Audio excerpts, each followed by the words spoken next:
People say I'm too negative, so let's talk about something I like.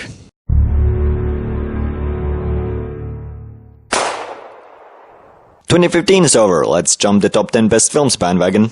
Except this was an awful year for films and I don't feel like praising something I thought was just okay.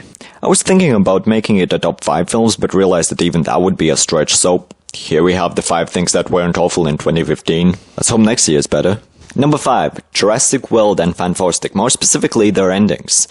Well, let's be honest, these were awful films, but I'd lie if I say I didn't like how they ended. I think if you count up all the laughter I had all year outside of the cinema, it still wouldn't be as much as in the final 10 minutes of both films.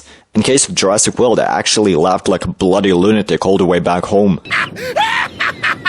Words can't even start to express how stupid both endings were. And speaking of stupid, Terminator Genisys. I'll be back. What? Do I even have to say anything? So there are actually 2 timelines right now. So there's the original timeline, and then there's the alternative, new timeline. And then somewhere in the middle, there's the Terminator 3 timeline. Like, how does getting sent back in time to a different timeline translate into you actually remembering that timeline? I was just sort of amazed by how ridiculously complicated this film was. Like, it's almost as complicated as Primer. Except, oh yeah, Primer is a film about complicated things. This is Terminator. Number 4. Assassination Classroom really surprised me. At first I thought it was just gonna be yet another teen anime with a weird premise, but all the jokes landed.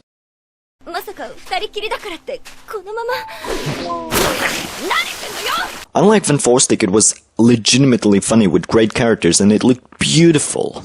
My only complaints were that the opening title sequence was kinda stupid and... What are you? If you're a boy, why do you look and sound nothing like one? Number 3. The Martian and Ex Machina. I love sci-fi, but this year wasn't amazing for it. Most of the sci-fi films released this year left me underwhelmed. Martian and Ex Machina though felt like a real effort was put in them. Were there perfect films with no flaws? No, but they were solid flicks made for the sake of being solid flicks. There were no politics behind them, there were no franchise building behind them, they were just movies with a well-executed premise. Number 2. Mission Impossible Spectre. A big theme this year was questioning if season premises were relevant. A lot of films tackled this issue.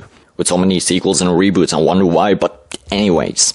I like Mission Impossible Spectre. It tackled the issue very well with a very beloved character mixed with espionage. In all seriousness, these films were great despite their similarities, but because of their similarities, I recommend people choose one and not bother with the other. I recommend MI5. Honorable mentions, One Punch Man and this.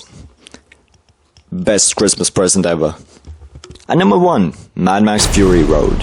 Well, who didn't like Mad Max? I for one adored it. And who can blame me? It had extremely fast-paced action, but it didn't feel cluttered because the framing was focused, and more importantly, at no point did I lose sight of the characters. Mad Max isn't just a good film. Every decade has an action film that is used as the signature of the decade.